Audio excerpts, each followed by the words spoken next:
Good evening and welcome. It's great to see such a good crowd on this rainy and maybe snowy evening. Keep our fingers crossed, Alan. Yeah, I don't know.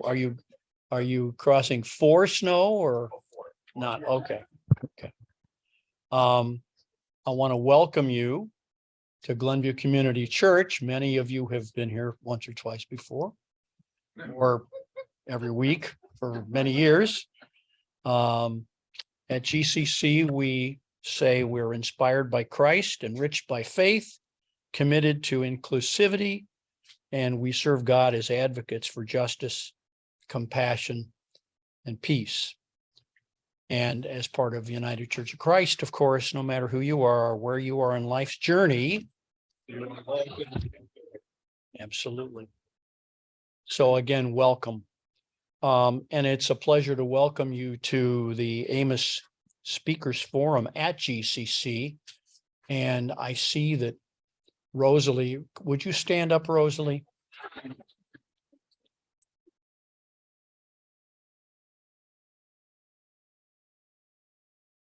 Rosalie's late husband, Tom, is the inspiration for this Speakers Forum. And I want to thank you again.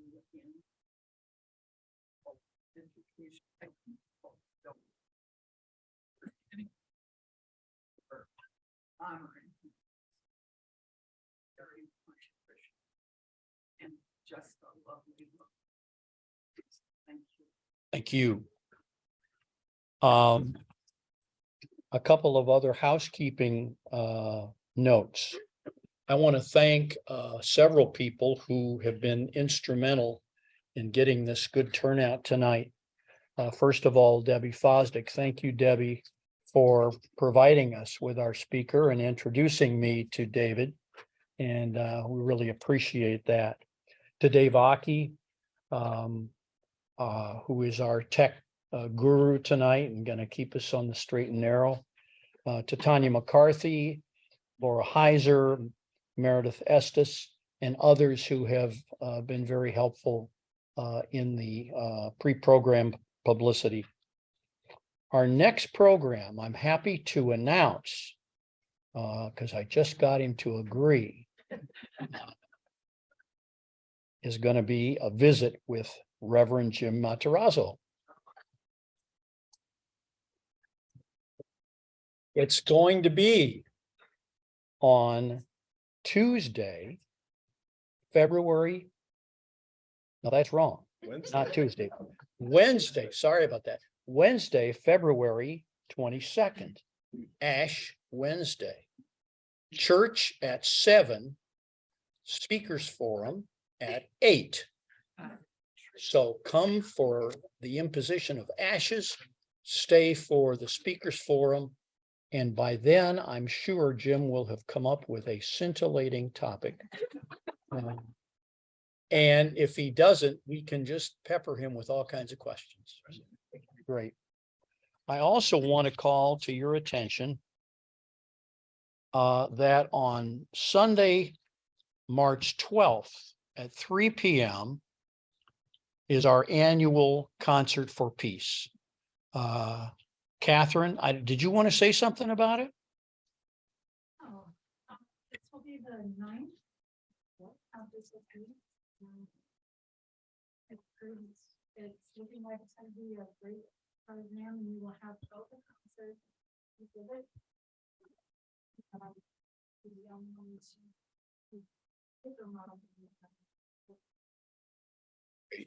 Great. So these are always wonderful concerts and well attended. So get there early. Sunday, March 12th at 3 o'clock. And the offering, which will be taken, will be to benefit Hands of Peace. Okay. I'm pleased to introduce our speaker of the evening, David Ullrich, to talk about saving planet Earth. What can we do to confront climate change? Very briefly, Dave was actively engaged during a 44-year career in environmental problem solving across the Midwest and internationally as executive director of the Great Lakes and St. Lawrence Cities Initiative.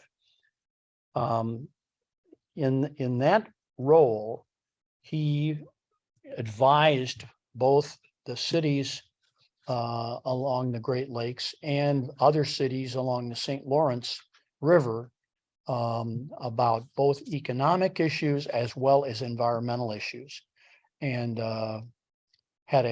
developed a great reputation for the things he was able to accomplish there. He also worked prior to that for a number of years for Valdez Adamkus in the Chicago office of the Regional Environmental Protection Agency here. And that was before Mr. Adamkus went back to Europe and became president of his country. I've forgotten what country. Lithuania. So he went from the EPA to being president of Lithuania, which is pretty amazing. As well. Well, but you're still on the way up, so. And I think I'll stop right there and say we are excited to have David here to be our speaker tonight, and he's gonna tell us how we can hopefully solve the problem of global warming. And I expect everybody here to take the bit and be involved in that very thing. So come on up, David.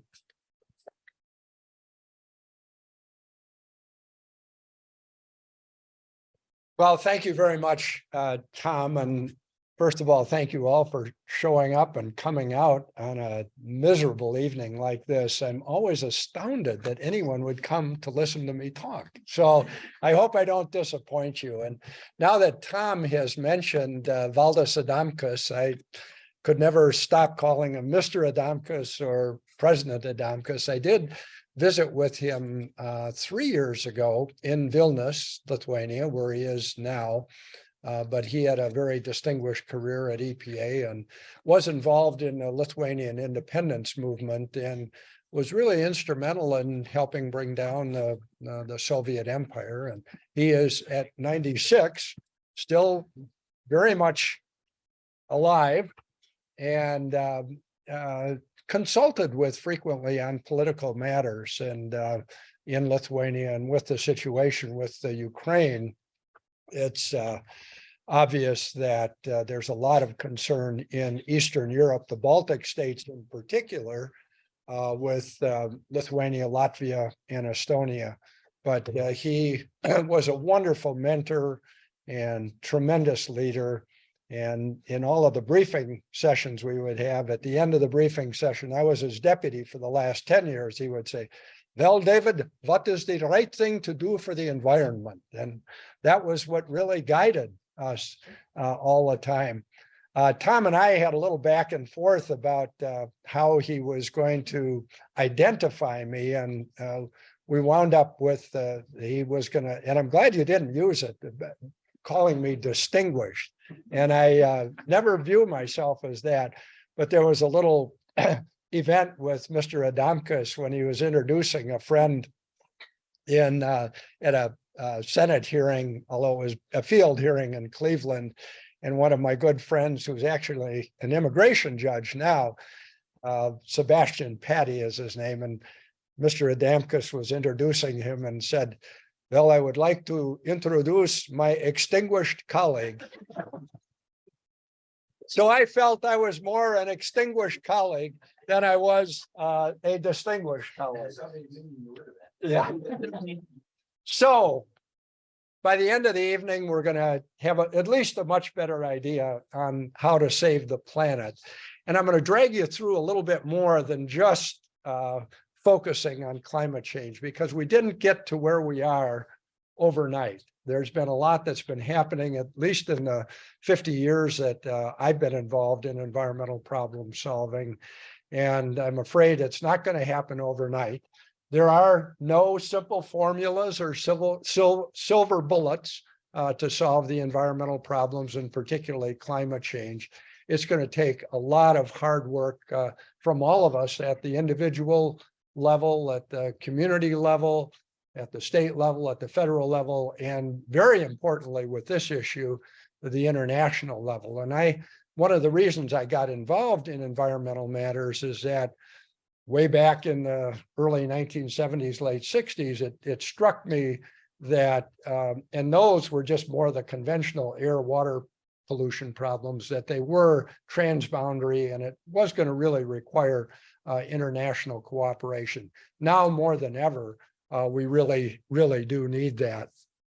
Now, a lot of the thinking that forms the basis for what we are doing now started much earlier, and the language was much different at the time. We heard a lot about conservation and natural resource management, and that was kind of the origin of this thinking. Now, I think we might have done better had we listened to the indigenous people a little bit more about that and living sustainably, but we didn't. We did a lot of other things with them.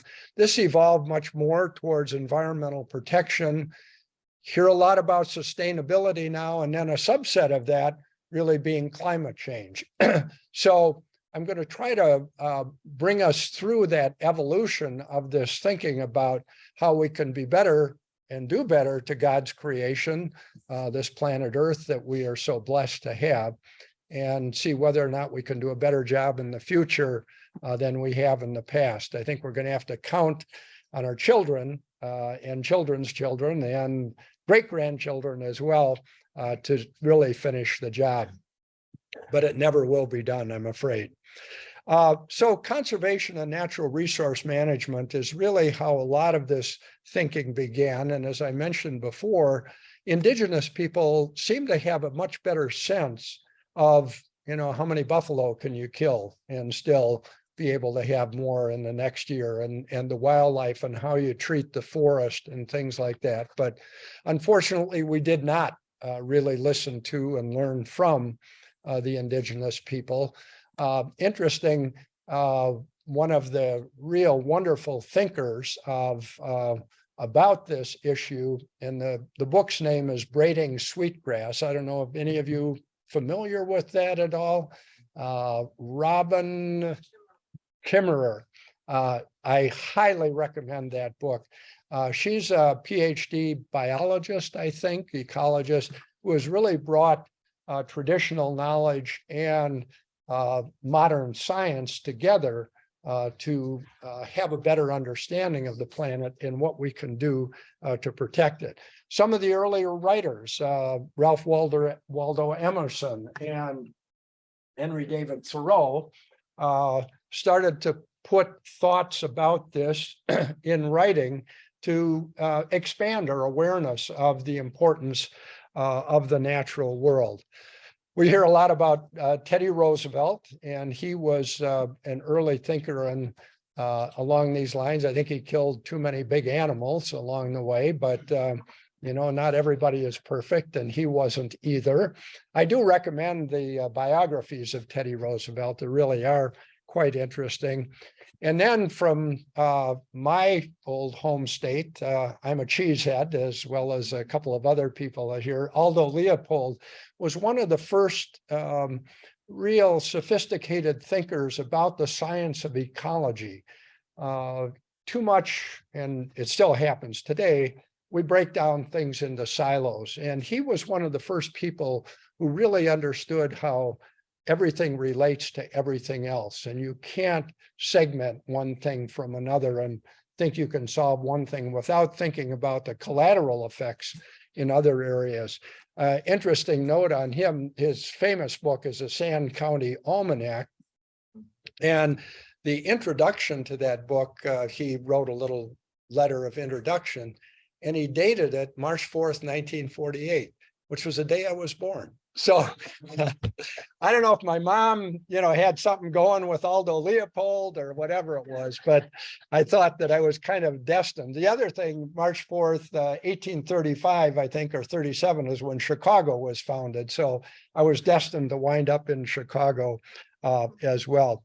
Then Rachel Carson was another big thinker. And when I spend a lot of time mentoring younger people about getting involved, and I really encourage them to read some of these seminal books to get a feeling, because back then a lot of people weren't thinking about these things.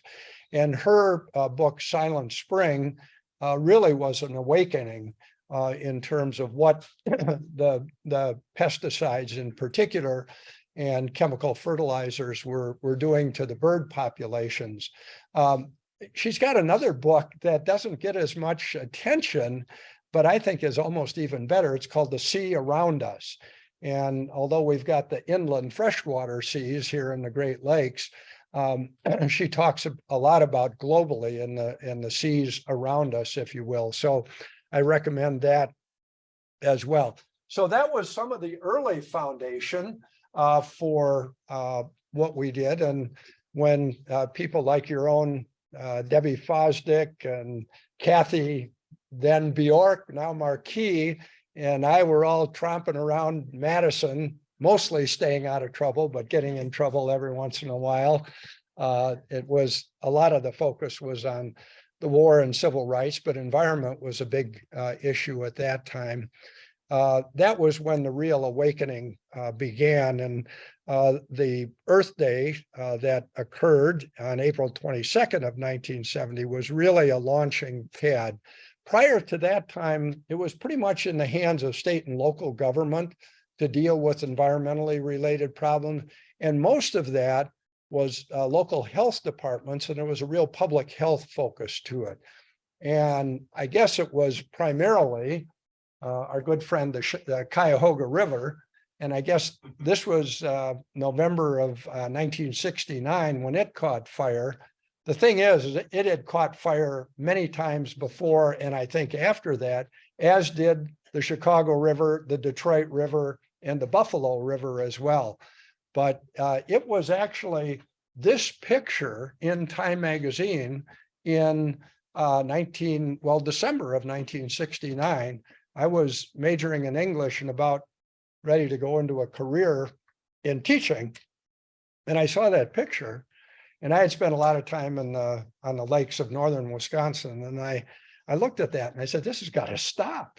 So it was too late to become a scientist. So I decided to go back to Wisconsin and go to law school. And I'm still a recovering lawyer now, but did a lot of work back then on the legal side.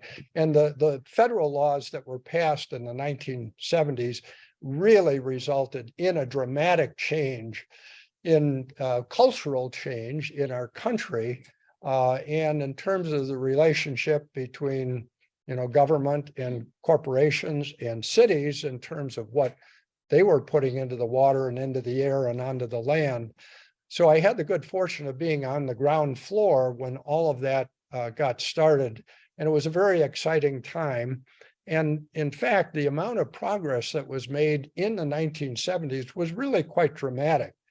The thing is that we kind of had to stop the bleeding at that point, if you will, and let's just not continue to make it worse than it is already. And it wasn't until the 80s that we started to go back and try to undo a lot of the damage that had been done before. And that's what the Superfund law was all about. It gave the federal government and eventually state governments as well tremendous authority to deal with that.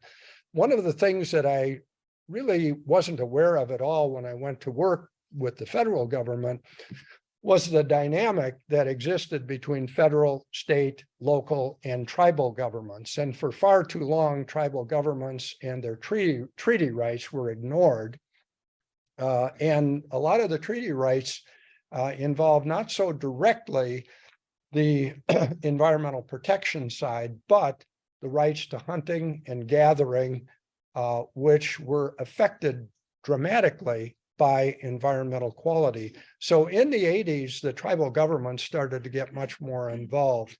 And I don't know, I was naive and went into this thinking, hey, we're all on the same side. We're trying to protect the environment. Can't we all just get together and be friendly like good girls and boys? Well, it doesn't quite work that way. And as Tom mentioned, I spent my last 14 years when I got paid to do this work. I don't get paid anymore, but that's okay. But for the last 14 years, I worked with local governments. And mayors bring a real interesting perspective, and they're much more hands-on, have to face their constituents on a daily basis.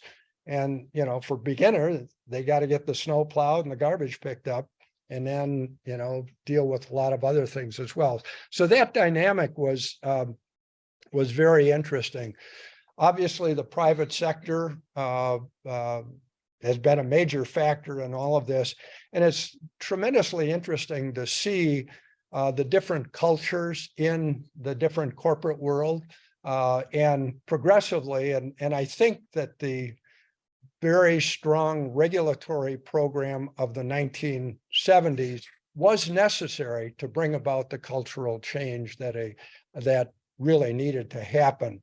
And a lot of companies got it, and they got with the program and did tremendous things. Others just fought it, you know, till the bitter end.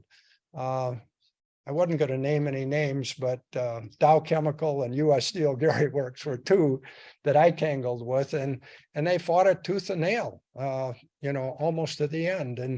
And you know, finally they came around as well.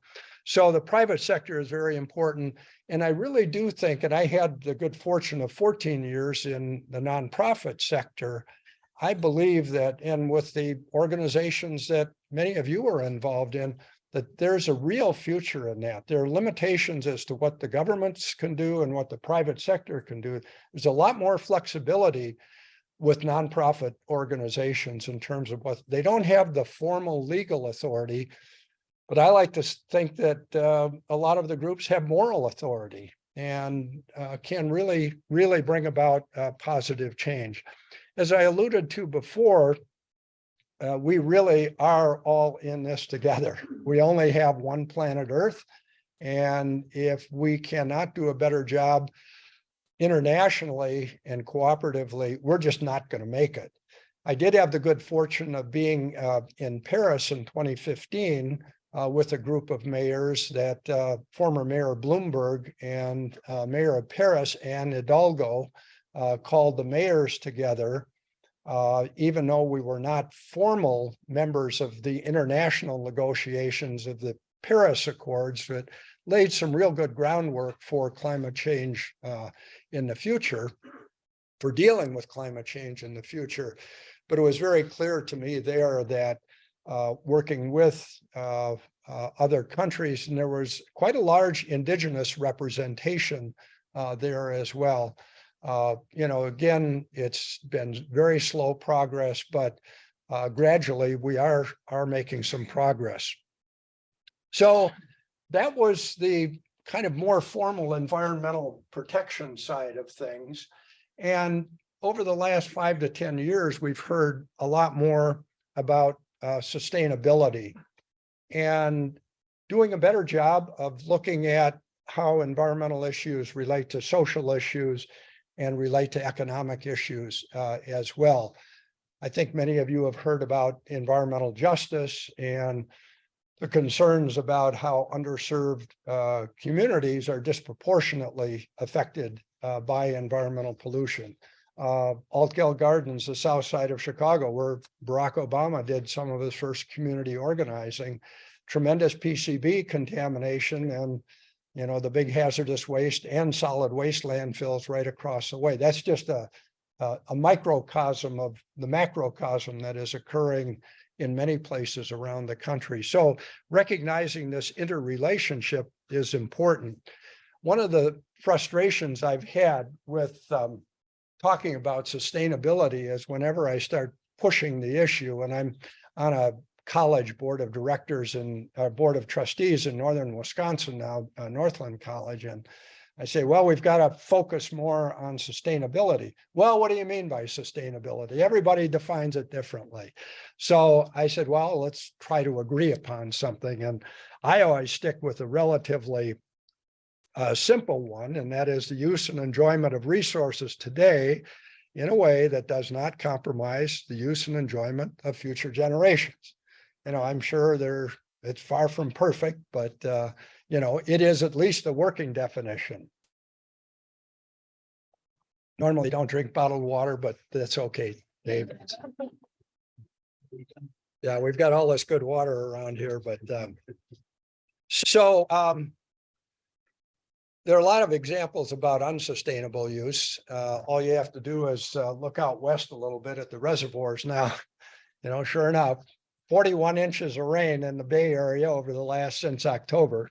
Maybe some of the reservoirs will be filled up, but long-term, Las Vegas, Arizona, a lot of places in Southern California, it is not sustainable. The global financial crisis, I think, is another example. I don't know how many of you have seen the Netflix movie Margin Call, and focused on the global financial crisis at that time.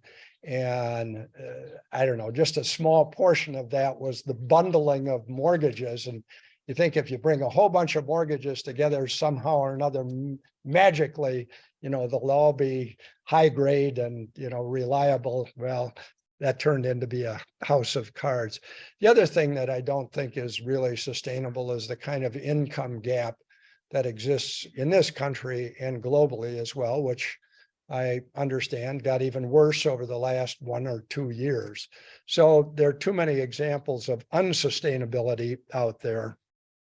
And I think that part of the problem is too much we look at very much the short term, and quarterly profits. It's almost unbelievable how the stock market just waits for the quarterly reports to come out, and I just don't know how long we can try to focus on that kind of thing and think that we're going to be good for the long haul. So I really do think that to be sustainable, we've got to do a better job of that.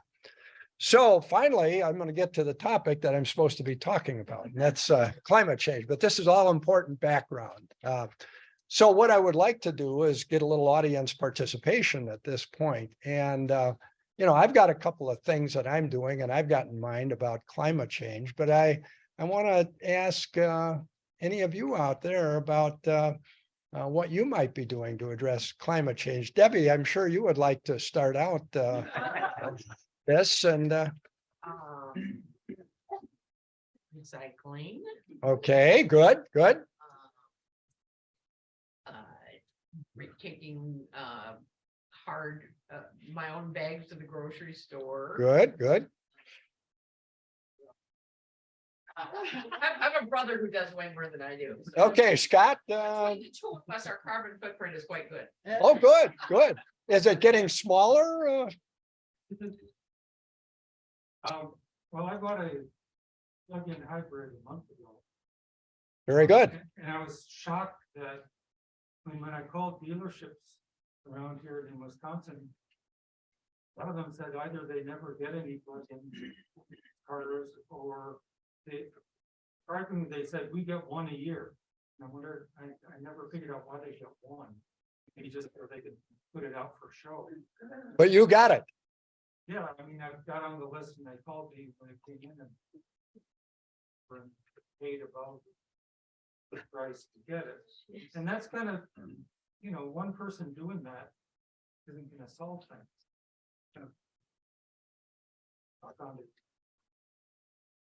I gotta find a place to plug it in.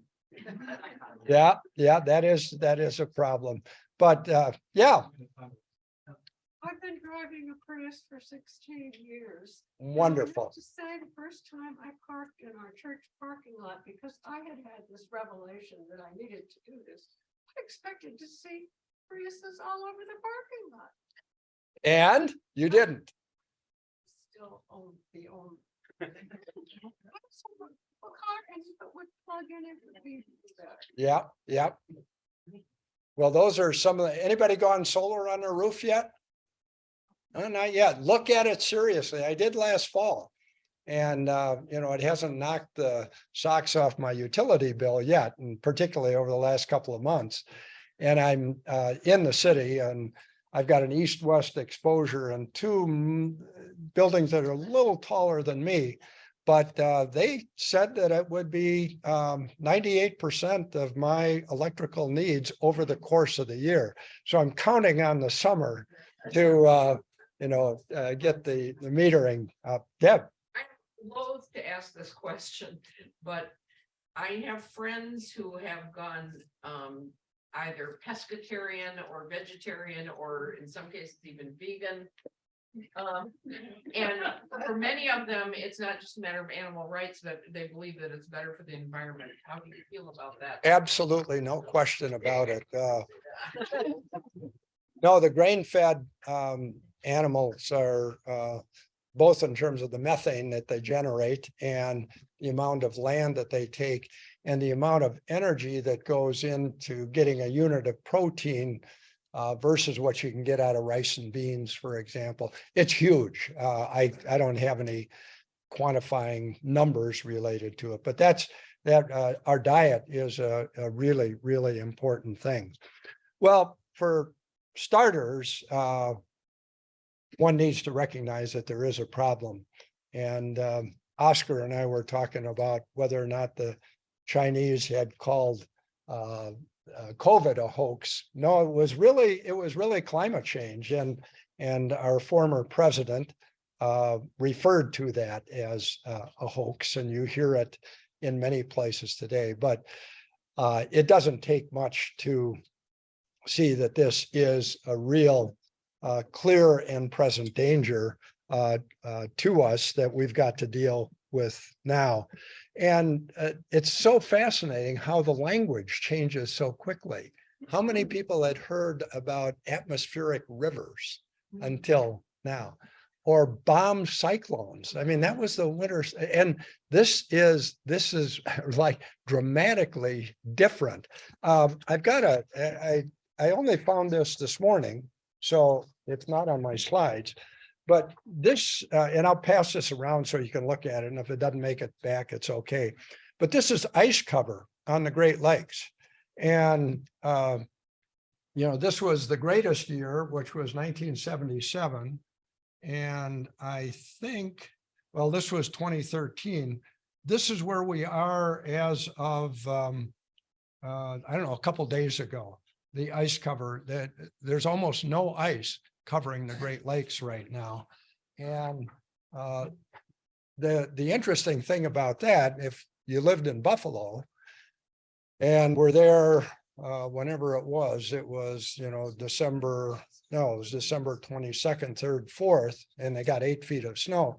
With Lake Erie staying open that long and the winds coming the whole length of that, it's not as bad in Michigan with Lake Michigan, which is only 90 miles wide. They got a foot of snow. They got 8 feet out there. And, I was on a conference call this afternoon, and a guy from the Bay Area said they've had 41 inches of rain in the Bay Area since October. It is absolutely phenomenal. So, my friends, there is a real serious problem.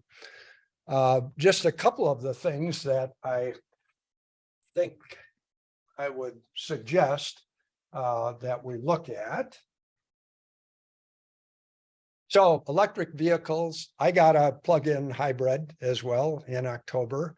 It only gets about 30 per gallon, but I can go 30 miles on all electric. And that takes care of pretty much most things I do in the city. And I got out here, and I think I'll get home just on electric tonight without plugging in the lot. Solar panels are another thing. And I was really surprised at number one, what they would guarantee. We'll see if they support it. And it was $10,000. I was expecting it would be a lot more. But I think there is tremendous potential with that. Reusable bags to the store. We're all trying to do that now. Riding a bike, but be careful and always wear a helmet, and walk as much as possible. this one is a tough one in terms of air transport. I think we all probably still fly a certain amount. And, that is one of the large, although the ground transportation is contributing more carbon than air transport. But on a per passenger mile, the air transport really does a lot. We're very fortunate in the Chicago area to have the public transit that we do, both CTA in the city and Metra that comes out here. Just a block or so from your house, Debbie, and you can get around. And Amtrak is, very available and very accessible. So those types of things are available. And once you start doing it, convince your relatives and friends. But I really think there's a lot to be said for, as soon as I put the solar panels on my house, and actually I was the second on the block because the guy 3 doors over has a Tesla with solar panels, that he's got a battery that he charges with his solar panels, and he charges his car from that. And, he's just 3 doors down. He's kind of a techie guy. So he gets out how all of this stuff works. But that was one of the things that led me to do it. I'm a little less excited about Teslas now with what Mr. Musk is up to these days, but I think it's still a pretty good car. Obviously, being politically active and supporting candidates who really get it and want to do something about it can make a difference. And, getting them elected and then keeping on them to make sure that they live up to their campaign promises. Yes. So question about solar. Yeah. For those of us that are in townhomes, so can't just throw solar panels Yeah. on. I hear sometimes about solar farms, like are there, emerging options to buy solar energy if we don't know? Well, I think in Illinois, we are able to, we've got a choice of where the electricity comes. I've never figured out exactly how it works. I did that before I got my solar panels, but then I found out that the company that, I was working with, didn't, they were into renewable energy, but somehow or another, I couldn't get a net metering agreement with them, and I had to go back to Commonwealth Edison. So, yes, I think that there are some options out there. Yes.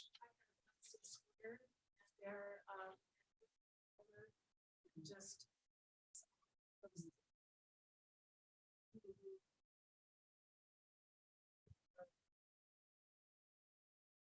Yes, in the back. Yeah, all the community solar farms in the state are fully subscribed. Ah, okay. When CEJA was passed, the recent law, Climate and Equitable Jobs Act, which passed in 2021, additional solar farms were authorized. There are more than 8 companies currently approved by the Illinois Power Agency, but there are a number of farms that been applied to the Illinois. A number of firms are developing additional farms, and they have applied to the Illinois Power Agency. Those applications will be decided in March, but it'll be at least another year before additional community solar farms will be built. Okay. You got a point. I was just gonna say that we joined one of these community solar farms about 1.5 years ago. For a farm that was then constructed near Rockford. So don't have panels on the roof, but supposedly we're getting power. I don't know how many of you have flown into O'Hare or Midway recently, but particularly O'Hare, one of the things that struck me is there are all of these, I think they look like 1-story warehouses and small manufacturing. And there wasn't a single solar panel on any of those roofs, and there are just acres and acres and acres of them. There's really a debate developing now because some of these solar farms are being put out in rural areas, And sometimes, agricultural land and forest land is being compromised as a result of that. And there is some real pushback on that, in addition to the wind farms and the turbines. So, we're gonna, and there's been a big battle over putting turbines in the Great Lakes. I think the first ones are scheduled to go in near Cleveland. I don't know how widespread that's going to become, but it's quite controversial. And this is one of those where I'm afraid we aren't going to be able to have our cake and eat it too, or something like that, whatever the metaphor is, that's right. But yeah, it's going to be difficult. Well, in the spirit of wrapping it up, one thing I've learned in 50 years is that we're better at creating new problems than solving existing problems. And as I mentor younger people who are interested in environmental protection, sustainability, and climate change, I say, don't worry, it won't be solved during your lifetime. And just keep working on it. It's job security. So it is out there for the long haul. We've got to get a lot better at the prevention side of things. And it just is much, much more effective and less expensive just not to create the problem in the first place. And unfortunately, we're so far down the road on so many problems that we can't go back. But as we are developing new things, we've got to think ahead in prevention. And just, I've kind of boiled my life down to two things: relationships with people and making the world a better place. And so I recommend keeping life simple. Yes. I am an avid recycler, but I find the process extremely frustrating because the rules are inconsistent. In my area, I can recycle plastic 1 through 5, but then I have all this stuff that comes through that is 6 or unlabeled or whatever it is. Do you foresee any time in the future? I think it's impossible because it'll cut to the bottom line. But it would seem to me that if governments mandated, got together, made consistent guidelines that would make all the difference in the world in terms of what we could actually get recycled versus the stuff we think we're recycling and that then gets thrown out. Because we can't do it. 6s aren't allowed. Well, what do you do with that? Yeah, I don't know. I'm equally frustrated. I don't know how you're doing in Glenview, but we're under 5% of the waste stream is getting recycled in Chicago. And that's a big part of it. Yes. We had a lecture committee association about recycling in Glenview. And you don't even realize, like, black plastic cannot be recycled, and not because in general it can't, but they don't have the equipment that can handle it.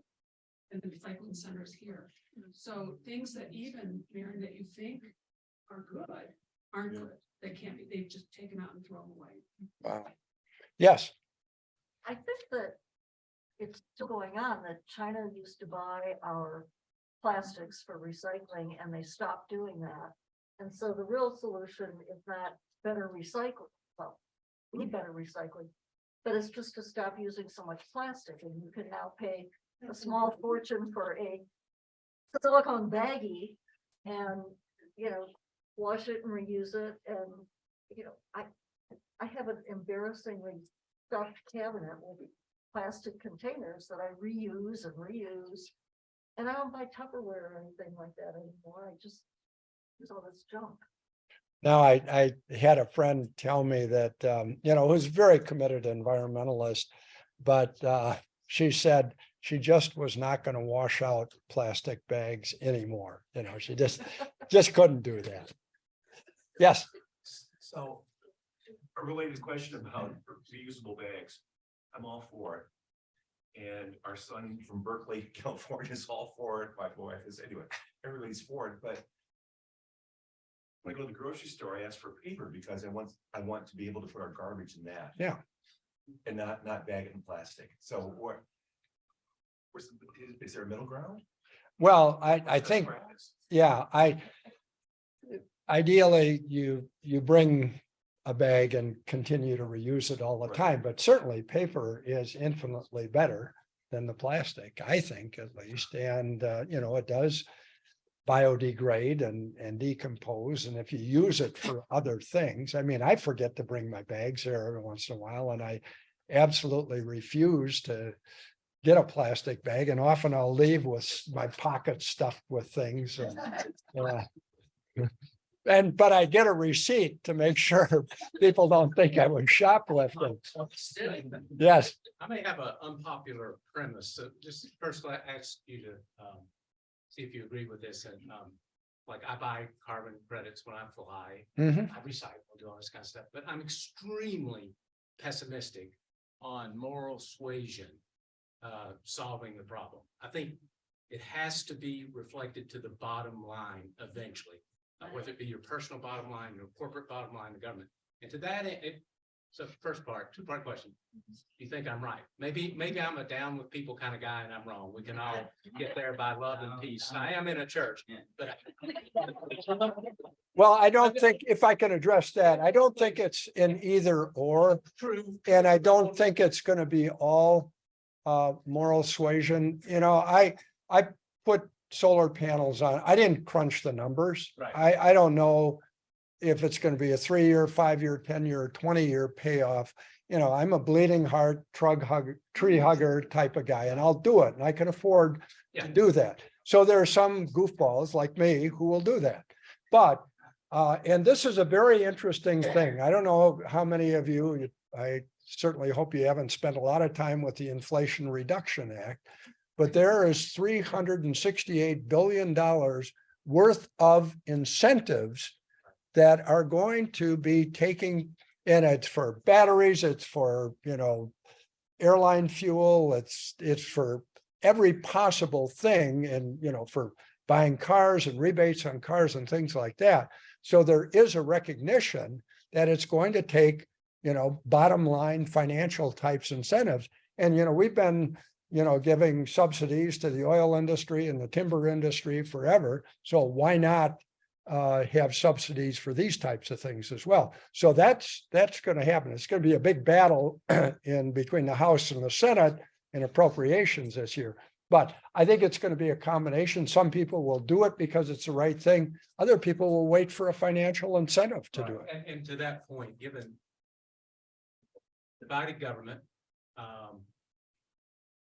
the opposition, by the way, to renewable energy in the countryside is funded by whatever, big oil. And so there's a lot, a lot of these grassroots. Yep. Divided government, very strict literalistic court rulings. You're a lawyer, you know more about that than me.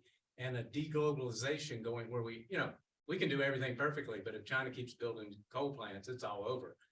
So, I mean, it looks kind of dim to me on the governmental front. Am I wrong? Please tell me I am. Well, you're not totally wrong, or you're totally right. And this is one thing where I want to keep coming back to the nonprofit sector. I do think that they have been able to really be a significant presence. I'll use my organization as an example. The one I worked for 14 years, Great Lakes and St. Lawrence Cities Initiative. And when I left EPA and went to the organization, Mayor Daley started it, and he dragged me into the office and said, okay, I want you to do 3 things. I want you to get a seat at Great Lakes and St. Lawrence decision-making tables for cities, because I think cities have good ideas. Secondly, I want a best practices network. And thirdly, I want Washington and Ottawa to pay more attention to the Great Lakes. He says, you figure out how to do it, or I'll find somebody else. Well, I kind of figured out how to do it. But in any event, there was a lot of really, and it was almost competition among cities as to who could conserve the most water. When the big microplastics concern came up on the Great Lakes, and it's still out there, but totally outside of the regulatory process, we wrote a letter to the 9 largest companies who manufactured what are they called where you rub your skin? Exfoliant. Yeah, Yeah, I thinking of Vietnam and defoliants, no, exfoliant. And basically, we kind of put them on the spot and we said, this is a problem. We think you're part of the problem. What are you going to do about it? 6 of the 9 came back within a month or 2 months and said, we know this is a problem. They didn't like the bad publicity. So, yeah, it's not going to be just government. It's not going to be just private sector. It's not going to be just nonprofits. And I still think that what each one of us do individually does make a difference. You know, the neighbors on either side of you will notice. And, you know, let's hope this is the new keep up with the Joneses, you know. Oh, they've got a cool plug-in hybrid. Yes, Tom, you gonna cut me off now or? A few weeks ago, we saw these news stories about the great scientific happening where nuclear fusion was going to be the wave of the future, and that at some point in future is going to do away with the carbon footprint altogether. Could you comment on whether that's realistic, and if so, when might it happen, and will it be too late? Okay, so I'm an English major lawyer, and I don't know, are there any nuclear physicists in the English major though, but. as I said at the very beginning, there are no silver bullets, and fusion, I do not think is a silver bullet. I know a lot of my heart bleeding, tree hugging friends would die if they heard me say this, but nuclear power, I don't think we ought to be building new ones. I think we ought to do a better job of operating ones, and we still have to figure out a place to dispose of the high level radioactive waste, and neither we nor Canada have figured that out yet. But it is a, you know, zero carbon emission alternative, and in Illinois, you know, we've got a lot of it. So yes, sir. Isn't Bill Gates funding something that has real promise in that area? I don't know how much promise there is, but I think he's a pretty smart guy. And yes, he is. And you know, a lot of people they're just, you know, dead set against, Oh, yeah. you know, any kind of, you know, radioactive energy generation. Yeah. I was talking about this, but there was a lady in my office when I worked downtown who was an English major. And she was the head of the anti-nuke coalition in Chicago. Yeah. And the problem is, to me, for my whole life in business, doesn't have any credibility. And she didn't have credibility then. I mean, the problem is we've got the yin and the yang of people on the left and people on the right, and they just keep throwing hand grenades at each other. And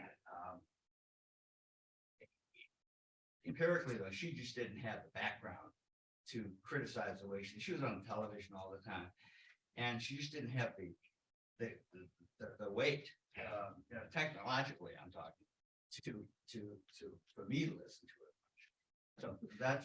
So I'm paying attention to, you know, what business can do to make this work. You know, Goldman Sachs never gives anything away, but there's an article in Forbes right now about Goldman Sachs funding a initiative in California for funding of these projects that we were talking about. And I have more faith in business to do this than politicians, personally. And I think there's a lot of people like me. Well, I think there is a lot of good, positive leadership in business. There are some politicians, I think, who do get it. I'm afraid that the level of civil discourse has deteriorated so dramatically, particularly over the last 5 years. I won't point fingers in any direction, but this is a very serious threat, not only economically and environmentally and socially, but you know, to democratic societies, that if we cannot, and it's interesting, you know, I grew up in a private sector family. My dad had a lot of business clients, and I think he was ready to roll over anticipating as grave when I went to work for the federal government. But I really, one of the reasons I did go is number one, it was the only place I got a job offer, but it wound up being a good job. But number two, I really felt that government is only as good as the people who are in it. As the same with business and nonprofits and churches and other places. It all boils down to people. And I was able, I think, and you could talk with a lot of the corporate people who I dealt with, that I had a good, positive working relationship with them. And it wasn't the good guys, bad guys. It was, how are we going to solve this problem? And if people were willing to come to the table in that spirit, fine, I'll talk with them. If not, I'll take them to court. Oscar. Isn't it, however, that, and I'm from a business background as well, and a lawyer. Isn't it that businesses are driven by profits and they may be perfectly good willing, try to do the best thing, but they need to make a profit? Well, that is an issue, but the whole ESG, environmental, social governance movement, if you will. And what's the big firm that BlackRock, basically, and I think it's the largest investment conglomerate in the world, basically says that they will look at that. Now, there are 18 states that have filed suit or have created laws that says, we are not going to invest our pension funds and things in companies that, advocate ESG. So yes, Oscar, at the end of the day, a corporation does have to generate a profit and dividends and, increase the value of the stock. But I think the thinking is advancing more and more all the time that in fact, the companies that are higher performers in environment, social, and governance issues are in fact doing better. So I mean, my point is not that, my point is that you need regulation and that will modify corporate behavior. Without the regulations, they're driven by profit. well, the interesting thing, I spent 30 intensive years in a regulatory command and control environment. I think we kind of reached a point of diminishing returns. And I honestly think that a lot of the financial incentives are the kinds of things that may in fact drive behavior more in the future. Only time will tell on that. Yes. No, I think you're absolutely right. Behavior is driven by the framework. We're not changing the framework. If I'm a public utility, why on earth would I build a wind farm? There's no incentive for that. If I want to build a gas plant, I go to the rate writer and I don't even care how much the gas plant costs. I say it's going to cost me $100 million, so your rate's going to go up by X. No discussion. If I'm a community, a solar farm, now I have to get private financing. I have to make this work economically. I'm at a disadvantage compared to utility. It's just the way the framework is set up. Because they don't have to care how much the energy costs because they just pay it out, just pass it on to us. Well, that is a clear factor. At the same time, I'm seeing it, flying, which I try to do less frequently now, but from the West Coast to the Midwest, you do see quite a few wind farms. Not run by public utilities. They're run by IPPs, independent power producers. Yeah. Or in states where there is a regulation, you have to, for utilities, we have to, let's say, get 10% out of renewables. But even there, a lot of times the utilities will buy RECs. We're talking about the renewable energy certificates. So they'll buy that from somebody else, but they don't put it. So. Okay. Well, maybe we need a law change and. Well, it's not so much, it's changing the framework on how things are done. It's not catching up. As a congregation, we are with the program. This past Sunday, instead of immersion, we got watermarks on our program. Ah, very good. Very good.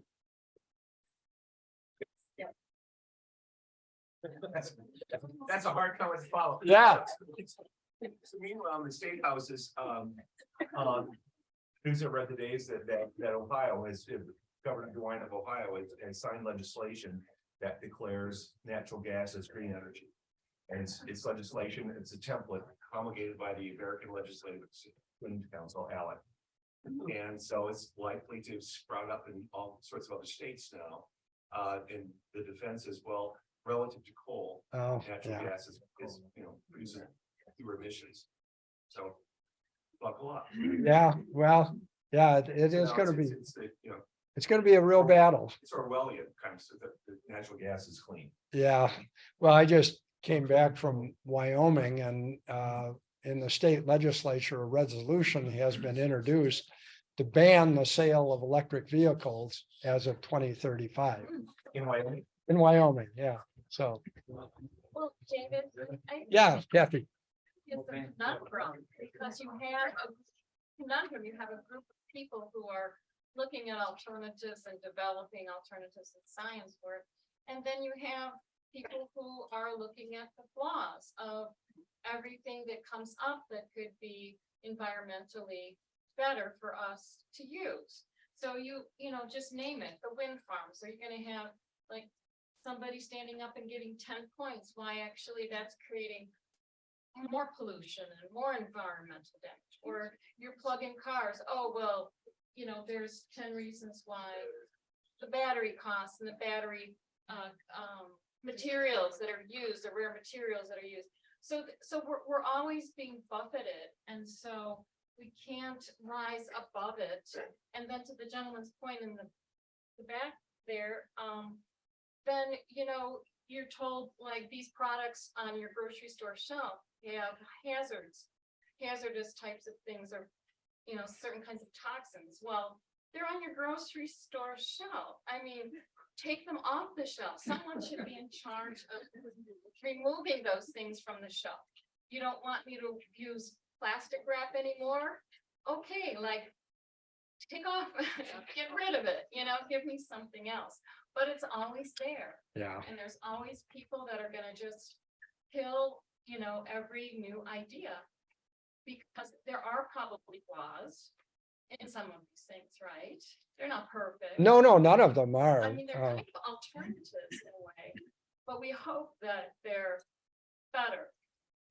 Well, and I think that's where a lot of this Sensibly better, but who knows? does come down to individual choices. And, if we're in a position to do it, then getting a more fuel efficient car, or a hybrid plug-in, or a fully electric, as the old one phases out.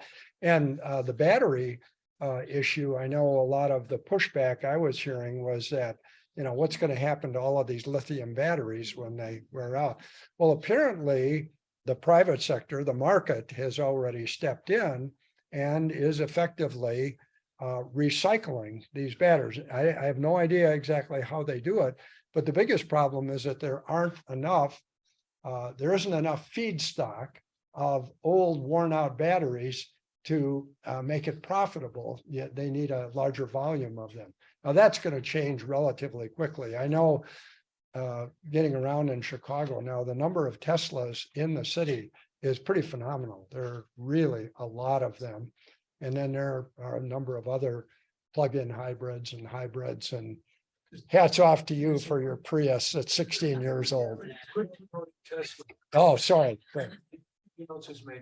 Yeah. Sorry. Yeah. Okay. Get your Hyundai or your Volt, Chevy Volt. What is? Porsche. Oh, okay. That's a little out of my league.